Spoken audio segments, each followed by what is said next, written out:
kaman tishtanti yad ayam kama karanda esha avashata. Anyone like to repeat that? Okay, so responsibly. Yata, just as. He, certainly. Anuvatsalam, every year. Krishyamanam, being plowed. Happy, although. Adagda, bijam, in which the seeds are not burned. Kshetram, the field. Puna, again. Eva, certainly. Avapana kale, at the times for sowing the seeds. Gulma, by bushes. Trina, by grasses. Virudbi, by the creepers. Gahavaram Eva, like a bower. Bhavati, becomes. Evam, thus. Eva, certainly. Griha ashrama, family life. Karma Kshetram, the field of activities. Yasmin, in which. Na, not. He, certainly. Kamani utishtanti, fruitive activities disappear. Yat, therefore. I am this. Kamakaranda, the storehouse of fruitive desire. Esha, this. Avasata, abode. Translation. Every year the plowman plows over his grain field, completely uprooting all weeds. Nonetheless, the seeds lie there and not being completely burned, again come up with the plants sown in the field. Even after being plowed under the weeds, come up densely. Similarly, the Grihastha ashram, family life, is a field of fruitive activity. Unless the desire to enjoy family life is completely burned out, it grows up again and again. Even though camphor may be removed from a pot, the pot nonetheless retains the aroma of camphor. As long as the seeds of desire are not destroyed, fruitive activities are not destroyed. Responsibly, please. Every year the plowman plows over his grain field, completely uprooting all weeds. Nonetheless, the seeds lie there, and not being completely burned, again come up with the plants sown in the field. After being plowed under, the weeds come up densely. Similarly, the Grihastha ashram, family life, is a field of fruitive activity. Unless the desire to enjoy family life is completely burned out, it grows up again and again. Even though camphor may be removed from a pot, the pot nonetheless retains the aroma of camphor. As long as the seeds of desire are not destroyed, fruitive activities are not destroyed. Prabhupada ki jai. Unless one's desires are completely transferred to the service of the Supreme Personality of Godhead, the desire for family life continues even after one has taken sannyas. Sometimes in our society, ISKCON, a person out of sentiment may take sannyas, but because his desires are not burned completely, he again takes to family life, even at the risk of losing his prestige and disgracing his good name. These strong desires can be burned out completely when one fully engages in the service of the Lord in devotional service. Om Agana Timiranda Shagananjana Shalakaya Chaksharan Militam Jena Tasmai Shri Gurave Namaha. Shri Chaitanya Manobhishtam Stapitam Yena Bhutale Swayam Rupkadam Hayam Tadati Swavadantika. Jaya Shri Krishna Chaitanya Prabhu Nityananda Shri Advaita Gadadha Shivasadi Gaura Bhattarinda. Hare Krishna Krishna Krishna Hare Hare, Hare Rama Rama Rama Hare Hare. Vanchikalpatubhyascha kripa sindhubhyevacha Paditanam bhavanebhyo vaishnavebhyo namo namaha. So, following on in the forest of enjoyment, so it's being pointed out very clearly the dangers of. So this is King Parikshit, and he's speaking with Shukadeva Goswami, and he's asking what is the meaning of the material forest in the first place. And so it's being explained. And family life is being shown to be a dangerous thing. And then the whole system of plowing a field is like being in the Grihastha ashram and having fruitive desires. And so these are like weeds, so they sprout up in the heart. So interesting, because we do a bit of gardening here, a bit of farming here, and it's a constant battle with the weeds. The weeds are always coming up. It takes a few years before the soil becomes clear, and then the weeds don't come up anymore. And that stage is called Nishta, where 75% of the weeds have been pulled out, and the 25% that are coming, they don't stop you from being steady. If you have a lot of weeds coming up in the heart, then it's hard to be Kanishta, and hard to be Nishta. And so the alternative to Nishta is to be without being steady, which is Karnishta. So Kanishta is one who's not steady, because there's so many weeds in his heart. So all those weeds are coming up and it's distracting him. And part of the problem with weeds is sometimes you don't know that they are a weed because they can look really cute. And you go to pull it out and it says, no, I'm going to be a nice flower. And you think, oh, it's only a little weed. It'll probably be okay. There's a thing that's been growing in my garden called nipplewort. It seems like it's going to be a really nice, and I don't mind if things are wild, if they look nice, but then suddenly the nipplewort turns out to be something quite horrible. As it grows up, it sprawls everywhere. It starves all the other plants around it of any nourishment, and then it produces this really ugly yellow flower. So it's a bit of an anticlimax, actually. So that's what cultivating weeds is a little bit like. We think it's going to be okay, but then actually it turns out it's not okay. And if we have a little faith, then we can look at somebody that has a book on weeds and he can say, well, that is actually a weed. And so we can pull it out. And it's easier to pull the weeds out when they're just sprouting.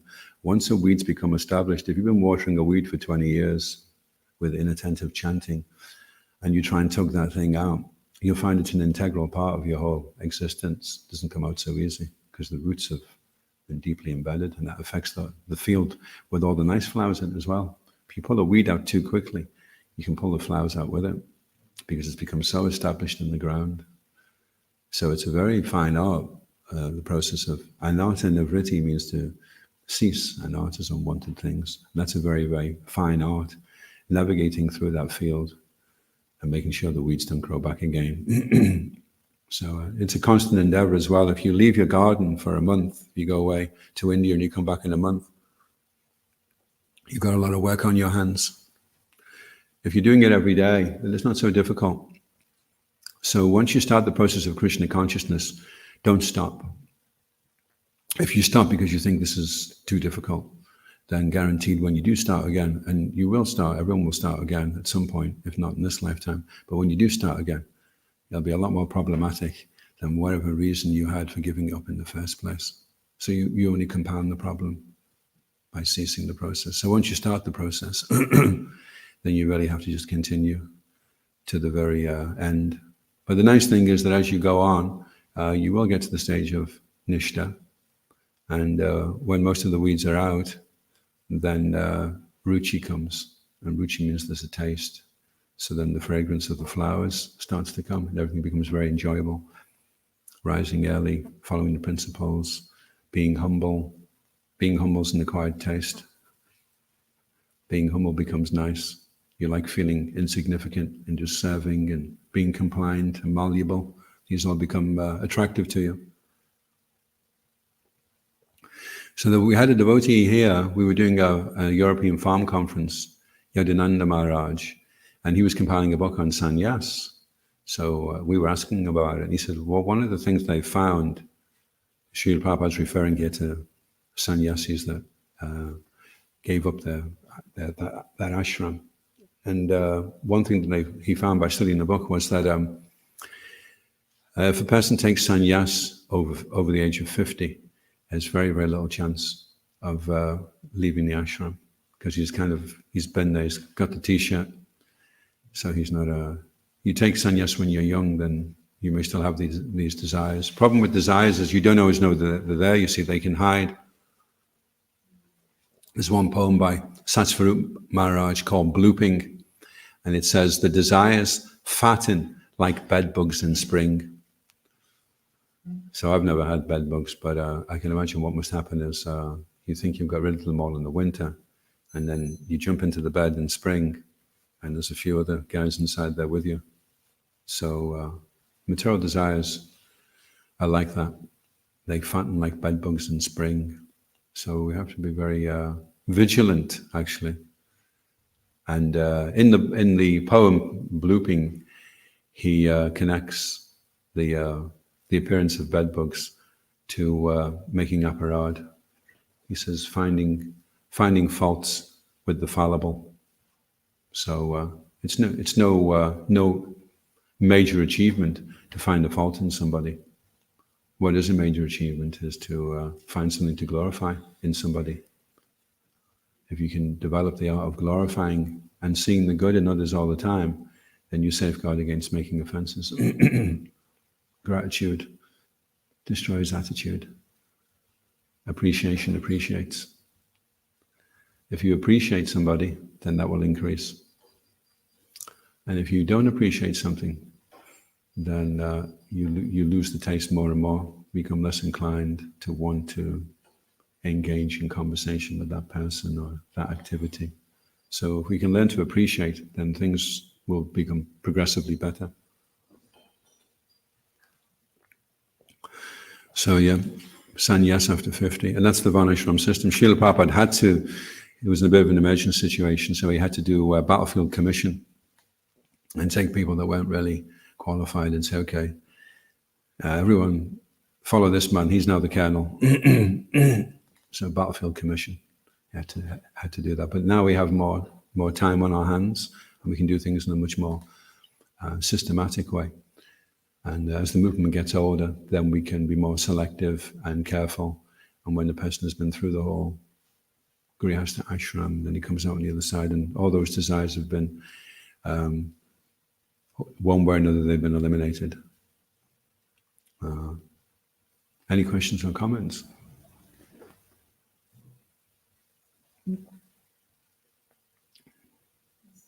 Pastime, I can't remember the names of the individuals, but a father who is envious of his young son because he's able to enjoy it, and the father's older and he's got legal. And so I think he prays. Actually, I think he appeals to his son. Pardon? I can't remember the names. Yeah. There's none of his sons who could youth. Yeah, but only one son there. Is that for you? I forget the name. He gave his youth, yeah. Yeah, so then his father got off his chest and gave him his youth back. Right?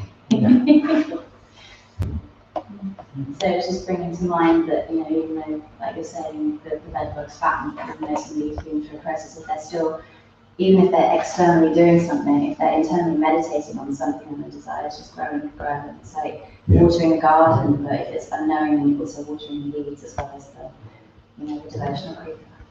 Yeah. Yeah, so it's very subtle as well how it works, because you can You can acquire desires just by associating with others who have similar desires. You have to be careful how you associate as well. Yes, Prabhu. Siddhartha. So, I forget Maharaj's name, but perhaps you know Eklavya Guru recently took sannyas He plays the yeah. He got sannyas initiation from Lokanath Swami. And yeah, like you said, back in the day, it was an emergency. That's why Prabhupada had to give sannyas to some of his disciples who weren't qualified for it. But since then, they've established a sannyas ministry. So this Lokanath Swami was speaking this in the sannyas class, and he was saying that since they've established the training, sannyas training for the potential candidates to go through, ever since that's happened, I think he said only 2 people have quote unquote blooped, which is a very small portion when you look at the pre-day. So definitely. I'm asking, as Mahaprabhu, are we getting, because there's a kind of, in Prabhupada's time this would never happen, in Prabhupada's time would that never happen, that kind of undercurrent going on. So I was asking Mahaprabhu, are things getting better or are things getting worse? And he said they're getting better because we have more social stability now. So we are getting, and we know more, we have a lot more resource than we ever did, you know, and having information about the whole process of Krishna consciousness, and then also having older devotees around that have been through the mill that can help us. These are huge assets in spiritual life. Actually, it's just now it's the art of learning how to access the assets that are there. And Rupa Goswami says, "Guya Makati Prichati." So, if you open up, it's a bit scary when you first open up because you're wondering how the person's going to look at you, and maybe they'll look down on you. Or maybe they'll pretend to be nice, but they'll always think after that, oh, here comes that weird guy, you know, with those weird things. Here comes that old weirdo. Let's put a brave face on and be nice to him. So you have all these things batting around inside you. But if you do open up to somebody, and you have to be discriminatory as well. Rupa Goswami is also saying, some people you just respect them in your mind. Some people you pay dandavats. You recognize that they're committed, but there's only a few that you would choose to want to open up to that are free from the propensity to criticize others. So if they have any kind of violent communication going on or negativity there, and then you open up to them, and then that could also come through and affect you in a bad way, because the person doesn't really have your best intentions at heart. So, but Rupa Goswami is actually laying the onus on, it's not their fault if you've taken shelter of them because you didn't choose properly. It's your fault because you didn't take the time to discriminate properly. So sometimes you have to just wait around in the sidelines and bide your time and be a little patient before you choose the person that you want to open up to.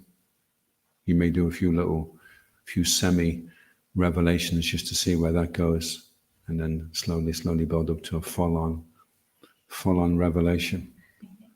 Maybe just the odd bean at first, and then eventually the whole tin gets turned upside down and you spill the whole can of beans. And this is really what it is, Prabhu. And that's the last thing that Maya wants you to do. She doesn't want you to share your problems. She wants you to keep them to yourself. So it takes humility, and you have to be very brave. You've got so-called tough guys going around being tough, but how tough are they when it comes to being honest, you know, and opening up? Some people can't even be honest with themselves. Never mind anybody else. They can't even recognize what's wrong themselves, you know. They're so busy justifying. That's the nature of the false ego. They say that everyone thinks he's a nice guy. Even Al Capone thought he was a nice guy, because nobody wants to get up that morning and think, I'm going to be a very nasty guy today. Everyone thinks they're a nice guy, right? because that's what the false ego does. It smooths all the edges off. That's why when you look in the mirror, if you look in the mirror and your nose looks really big, immediately you go, because that's what the false ego does. It adjusts your conception of yourself so that it's, yeah, that's reasonable. Yeah, that's probably what I meant when I did that. Yeah, that's probably. I didn't do anything wrong. Anyone else would have done the same. This is what the false ego does, to justify. And it's a constant thing. Sometimes you can reveal your mind and then think, great, well, that's that over. And now let's get on with the good stuff. But it's a continual thing as well. One thing that's really good about revealing your mind, actually, if you reveal your mind and it's something really silly that you've done, but the person's, says, well, that's okay, but I think you can do better. The next time the opportunity comes up to do the same silly thing again, you're thinking, well, I could do it, but the thing is, I'm going to have to go and give an account of this to that person who I trust now, and he's going to think I'm really, really silly if I've fallen for it again. So it helps, even if it's just out of pride, you don't allow yourself to have to admit that you've fallen for it again. So you think, okay, I'm just going to stay clear of this, because the embarrassment of having to reveal this again after I've just already made the mistake, it's less austere to just avoid doing it than play with it, play with fire. So yeah, interesting analogy. And how material world is here to teach us so many lessons. So we're in the material world. So look around you and try and see what the lessons are that Krishna is trying to teach us by being in the material world. So he's trying to teach us what it looks like in the spiritual world, and he's trying to teach us why we don't belong here in the material world at the same time. Material world is a mirage, so the water does exist, but it doesn't exist where the mirage is. So we are looking for love, we are looking for pleasure, we are looking for security, and that's fine, that is not a problem. And they do exist, but they just don't exist here in the material world.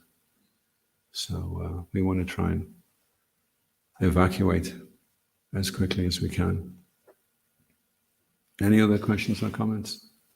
Yes, Felix? How does it, desire to enjoy family life is completely burned out, and then unless one's desires are completely transferred to the service of the Supreme Personality of Godhead, something like the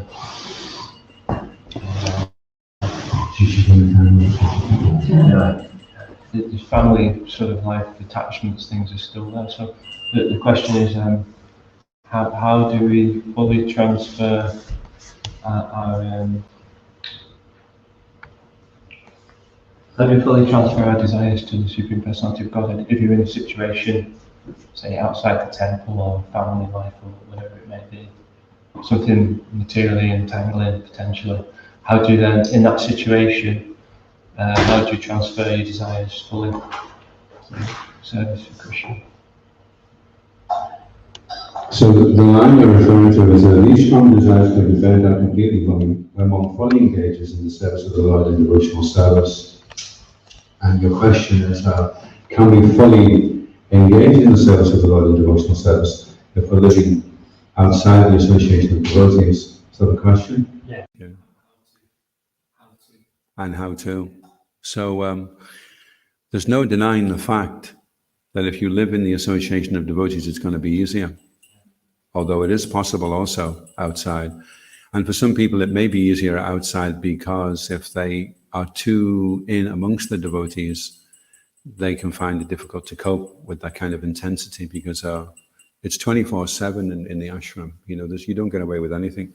You try and have a sneaky half an hour here, or you have maybe you've stashed a couple of sweet balls and while no one's looking, and then someone comes in the room just as the sweet ball goes into your cheek. What's that, Prabhu? Are you eating the sweet ball, Prabhu? So you generally get caught out. So sometimes you think, well, I wouldn't mind a little bit of sneaky bar if I can just be outside. So you can do that, and you slow down the rate of advancement. But sometimes over a longer period of time, you can sustain that.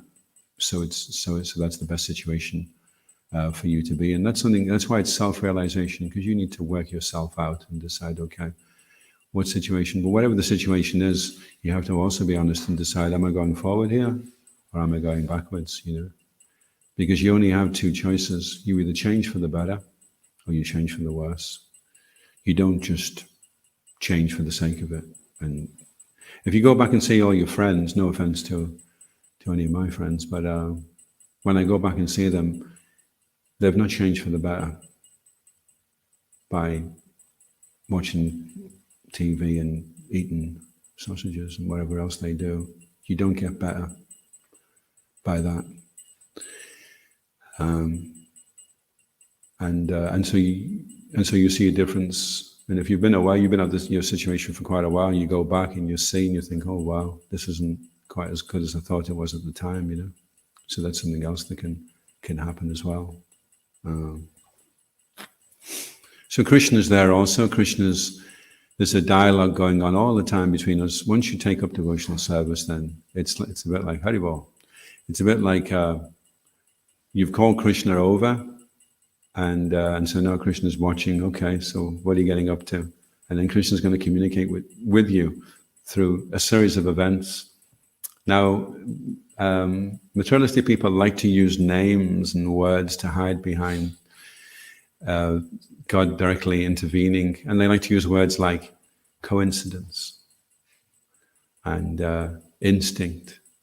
And if you sat down and says, "Well, could you give me the chemical compound for coincidence? Could you give me the systematic breakdown, the mechanical function of instinct? Can you give me a syringe of instinct, and I can put it in, and I'll just always know what to do?" They don't have it, you see. They just have names to cover up their ignorance. So the fact is that there is a dialogue going on, and a series of events will take place around you, which will confirm a particular direction that Krishna wants you to go in, you see. And that's the Chaita Guru, he's in the heart. And then the external Guru validates that. That's what's interesting, the Shiksha and the Diksha Guru, they'll say something and you'll kind of like, oh, well, I already kind of knew that anyway, Mm-hmm. So then everything's confirmed externally and internally, and then we can make progress. So yet and you judge a man by his ideals. So Srila Prabhupada wasn't so heavy on fall downs if they were just gross out and out fall downs, but he was very heavy on philosophical fall downs. So we have to be careful that we retain our fidelity philosophically. That this is the goal. Pure devotional service is the goal. Going back to Godhead in this lifetime is the goal. That is, it's called the Sankalpa. Everyone shares the same Sankalpa in back to God in ISKCON, which is that we want to go back to Godhead in this lifetime. This is it. Last lifetime. I was talking to a guest the other day, and he was hugging a tree, and I said, "That's the tree." He said, "Maybe it's a desire tree because he's in the holy Dharma here. So ask the tree to make this your last life in the material world." And he quickly let go of the tree and he goes, "Oh no, I'm not sure if I still want to hang around and have some fun, So that's something else, is Manushanam Sahasreshu. Prabhupada is saying it's very rare that somebody decides, I'm finished. That's it. I want to make this the last lifetime. So we all share in ISKCON that one Sankalpa at least, that our goal is to go back to attain perfection. And we believe it is possible, because some people would say, it's like somebody running up to do a pole jump, and it's 22 feet high, and the world record is 21. So some people would say, well, there's no point in trying to do that, because it's just not possible. So some people would say that. And so it can look like that. It can seem, Daivishaguna Mamaya Turatyaya.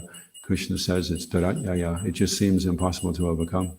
But I can pull you up, and I can do that very easily. You just need to ask me. And then it's very easy, you see. So that's why association is very good, because you're associating with people that have been picked up, and they can say, look, it's no problem. You just try your best, and the next minute you just feel the scruff of your neck, and suddenly you find yourself getting risen right above it, and it wasn't as difficult as you thought it was going to be. And in fact, it even seems easy, and you don't mind doing it again because it's actually quite fun. You think, really? Yes. Whereas on your own, you may have just decided, oh no, this is impossible. There's just no way. And the other interesting thing about a pole vault is when you're running towards it, If there's any lack of faith in achieving that goal, then you won't give it everything you've got. And the only way you're going to clear it is if you give it everything you've got and then you pray. They say, throw your heart into it and your body will follow. So if you throw your heart over that pole, the body will just come over automatically.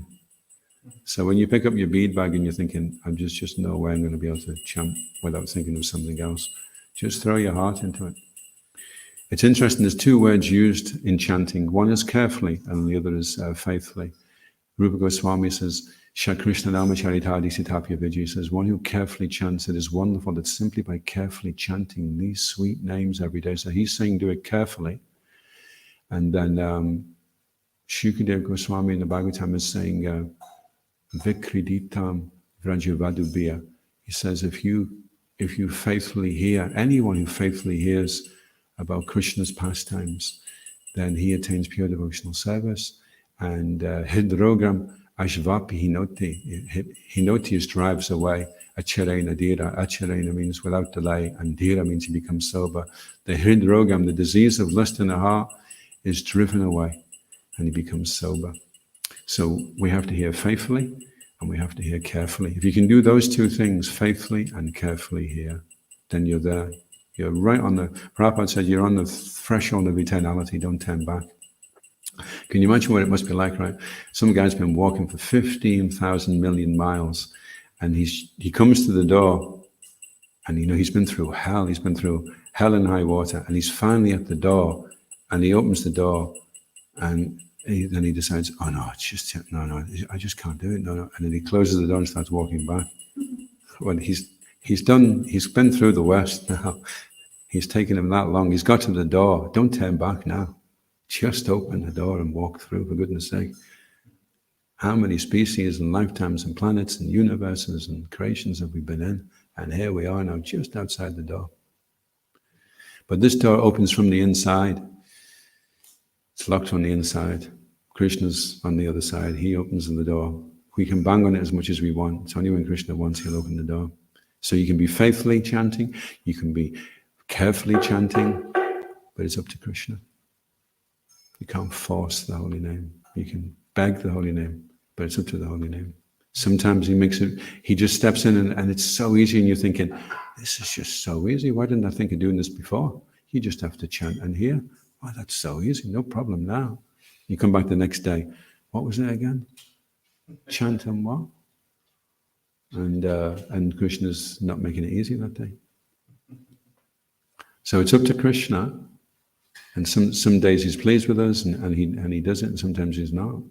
So, but we're not the doer. You can be chanting and thinking you're the doer, but the whole point of chanting is to realize that you're not doing it. And that's when the chanting starts to go well, you realize you're not chanting at all. The only thing alive is the holy name. The body's dead. We're deadened by the senses. The mind is dull. Everything's affected by the material energy. We're dead although breathing. And then when the holy name comes in, then everything becomes alive. The holy name is the energizing factor. So we have to shift the ego over. I'm not doing it at all. We have to change from achiever to receiver. We're not trying to achieve anything when we're chanting. We're trying to receive, It's like somebody coming up to you and saying, Prabhu, I've got this plate of diamonds and gold and I can't really do much with it. Are you okay? And you grab the person by the neck, give me it. And the person's like, well, get hold of it, put your hands down here and just accept it. No, give me I need the gold, I need the jewels, I need it. So it's like that when you're chanting. You're chanting, Krishna's trying to give you himself. He's trying to give you awareness of him, perception of him. He's trying to give that. So don't try to be the doer, just try to let Krishna do. Let go, let God. Any other questions or comments? One thing I was thinking is the beautiful thing about Krishna is that he loves us so much, but he loves us too much to let us stay as we are. And so, if he likes you, he'll give you everything you want. If he loves you, he'll take it all away, that sort of thing. But it's all about the sincerity of heart that we have, like you were saying earlier, lying to ourselves, because that's what counts. We can think that we want something, that we're asking for something, but if there's that seed of desire in the heart, even like on a really subtle subconscious level, it's asking for something else, we're calling that in, we're asking for that. So Krishna wants us to be that merciful and that kind, to actually listen. He knows what we want. We don't even need to put it into words. Well, in your mind, you have 1,000 voices, and there's only one, which is you, and that voice is crying for Krishna, and that's the only one which is. The other ones are all distorted through the material energy. So when you're chanting, you're hearing all these voices crying for things. Trying to connect. Where's the one that's me? Oh, I just want devotional service. I just want to completely. Oh, that sounds like me. Okay, and then but if you're not tuning in to the right voice, then you can be in. It's called Vacha Vegam, Manasakroda Vegam. There's different urges that are there in the body. So these urges are the voices of the senses. Then you have bucket lists from past lives. And so-called affronts upon our false ego, and they're all demanding for fulfillment. And we're trying to sift through all that and find the soul that just wants Krishna and nothing else. So we have to try and connect with that as quickly as we can, and then strengthen that voice so that becomes the loudest voice, the one that we're really focused on, and then we realize, well, this is actually me, this is who I really am.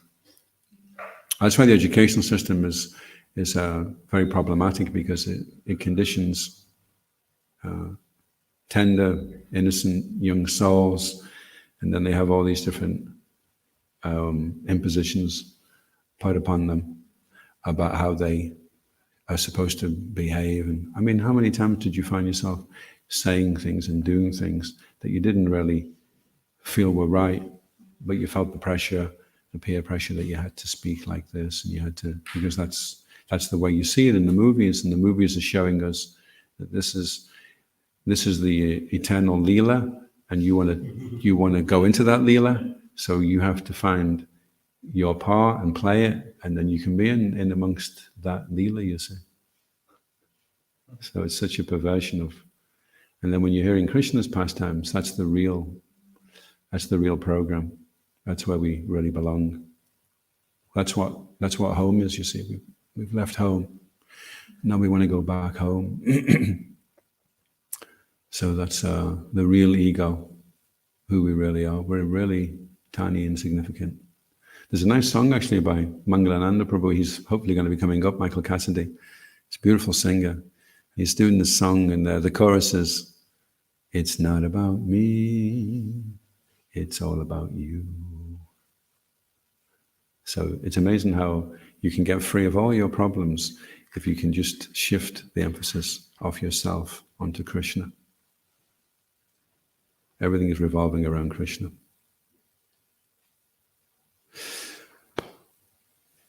Any other questions or comments?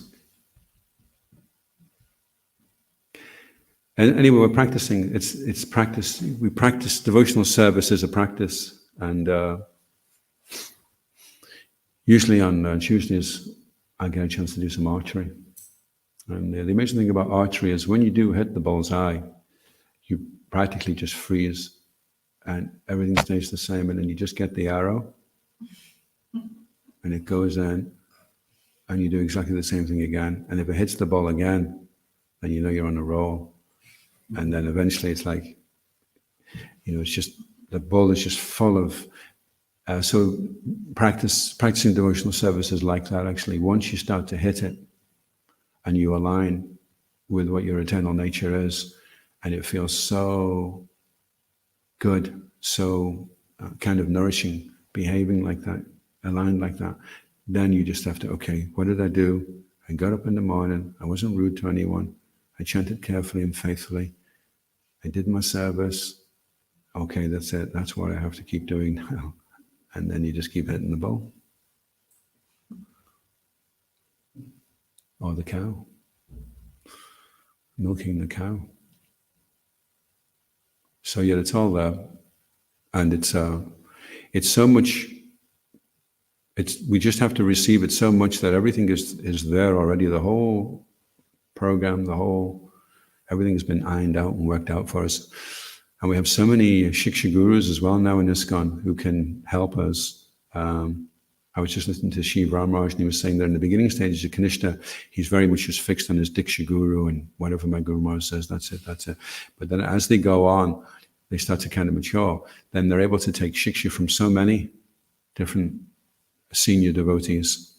And then that gives them a lot more ammunition. Because when you're getting this knowledge and these instructions, they're just like astras. And you just put them into your chariot and you have them ready, all these amazing astras, and then some weird thing comes up from Maya, and okay, I think I know which one for that. And immediately the illusion is destroyed. So we're stocking up on our ammunition so that we're ready for the battle. That's why we chant and we read and we do Bhagavatam before everything else, because who polishes their armor at the end of a battle? Can you imagine doing that? What are you doing? They had a tremendous battle, and the soldier's there, and he's sharpening his sword and he's polishing it. And he's got a big, he's been hit on the head with a bludgeon and he's got 10 arrows in his back. You should have done that before you went out into the battle. Yeah, I know, I didn't have time. And, one devotee wasn't chanting the full mantra, he was chanting Hare Krishna, Hare Krishna, Rama Rama Rama, Hare Krishna, Hare Krishna, Rama Rama. So someone said, Prabhu, do you know you're not actually chanting the full mantra? And he goes, I know, I just haven't got time.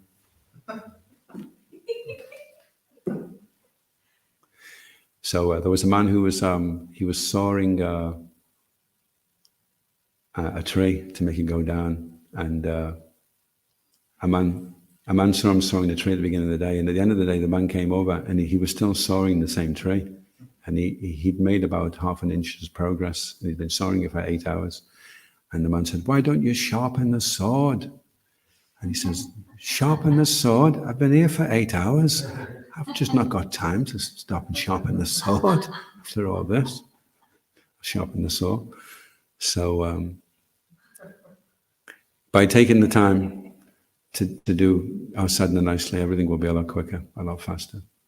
So we need to take time out to do that, quality time. ISKCON Guru Vrinda ki, Srila Prabhupada ki, Gaura Premanandi, Haribol. All of you ki.